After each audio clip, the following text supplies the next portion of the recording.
మండలం కళ్యాణపులోవ జలాశయం నిండగా 4 గేట్లెత్తి వరాహ నదిలోకి నీళ్లు వదులుతున్నారు. తూర్పు గోదావరి నుంచి అనకాపల్లి మీదుగా వెళ్లే ఏలేరు ఉధృతికి పొలాలు నీట మునిగాయి. గండి పడకుండా రైతులు మట్టి బస్తాలను అడ్డుగా వేశారు. ఉపమాకలో జగనన్న కాలనీ మునిగింది. కోట ఉరట్ల సహకార బ్యాంకుతో పాటు ఇళ్లలోకి నీరు చేరింది. అచ్యుతాపురం అనకాపల్లి రోడ్లో చోడపల్లి వద్ద భారీ వృక్షం నేలకూలగా రాకపోకలను మళ్లించారు. పూడిమడక గ్రామాన్ని ఉప్పుటేరు ముంచేసింది. స్థానికులు సముద్రంలోకి నీరు వెళ్లేలా గండి కొట్టారు. బుచ్చయ్యపేట మండలం విజయ రామరాజుపేట వద్ద తాచేరు ఉధృతికి తాత్కాలిక కల్వర్టు ధ్వంసం కాగా రాకపోకలు నిలిపివేశారు. కోనాం పెద్దేరు జలాశయాలు నిండటంతో నీటిని దిగువకు వదిలారు. వందలాది ఎకరాల్లో వరి, చెరకు ముంపుబారిన పడ్డాయి. లక్ష్మీపురం పెద్ద చెరువు అలుగుపారుతోంది. తాండవ నదికి వరద పోటెత్తగా 13,000 క్యూసెక్కులు విడుదల చేస్తున్నారు. గన్నవరం మెట్ట ప్రధాన రహదారిపై వరద ప్రవాహంతో రవాణాకు ఇబ్బందులు తలెత్తాయి. గోలుగొండ మండల పరిధిలోని కొన్ని గ్రామాల్లో ఇళ్లలోకి నీరు చేరింది. మాడుగుల, చీడికాడ మండలాల్లో జలాశయాలు నిండుకుండల్లా మారాయి.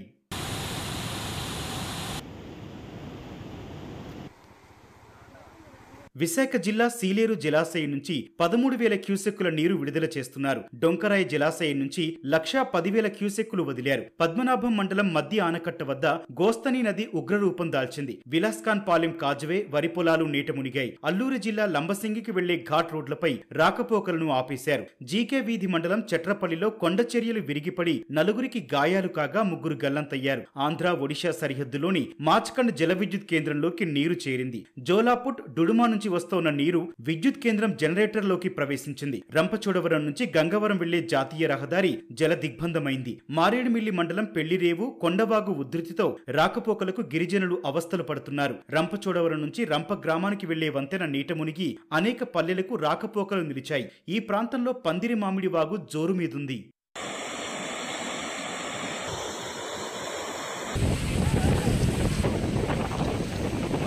విజయనగరం జిల్లా డెంకాడ మండలం గొడ్డివానిపాలెం చెరువు నిండటంతో పొలాలు మునిగిపోయాయి. చెరువులకు గండ్లు పడటంతో విజయనగరం నుంచి విశాఖపట్నం వెళ్లే జాతీయ రహదారిపైకి వరద చేరగా రాకపోకలను మళ్లించారు. పూసపాటి రేగ, భోగాపురం మండలాల్లో భారీ వర్షపాతం నమోదైంది. బొబ్బిలి పరిధిలో కాలువ గట్లు, కాజ్వేలు కొట్టుకుపోవడం రవాణాకు ఆటంకం ఏర్పడింది. తెర్లా మండలం నందిగాం ఛానల్ కు గండిపడి గ్రామంలోకి వరద చేరింది. కారాడ వద్ద పెంట ఛానల్ కు గండితో అరటి, వరి, పత్తి పొలాలు మునిగాయి. పారాది వద్ద కాజ్వే కోతకు గురైంది.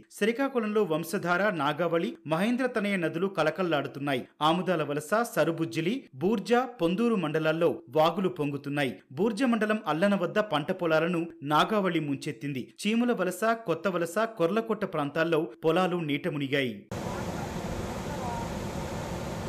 ఎడతెరిపి లేని వర్షాలకు కాకినాడ జిల్లాలోని ఏలేరు, సుబ్బారెడ్డి సాగర్, చంద్రబాబు సాగర్ నిండగా నీటిని దిగువకు విడుదల చేస్తున్నారు. వేములపాలెం వద్ద ఏటి కాలువ ఉధృతి పెరిగి 4 రోజులుగా రాకపోకలు నిలిచిపోయాయి. గిరిజనాపురం, వంతాడ, గోకవరం, వేములపాలెం, ఎరకంపాలెం, మెట్టి చింతల, ఉలిగోగుల గ్రామాల గిరిజనులు ఇబ్బందులు పడుతున్నారు. వేములపాలెం వద్ద లోతట్టు ప్రాంతంలో నిర్మిస్తోన్న రైతు భరోసా కేంద్రం నీట మునిగింది. ఏలేరు వరద ప్రభావం పిఠాపురం నియోజకవర్గంలోని గొల్లప్రోలు మండలంపై పడింది. గొల్లప్రోలులో సుద్దగడ్డవాగు ఉధృతిగా ప్రవహిస్తోంది. జగనన్న కాలనీలు జల దిగ్బంధంలో చిక్కుకున్నాయి. పంట పొలాలు నీట మునిగాయి.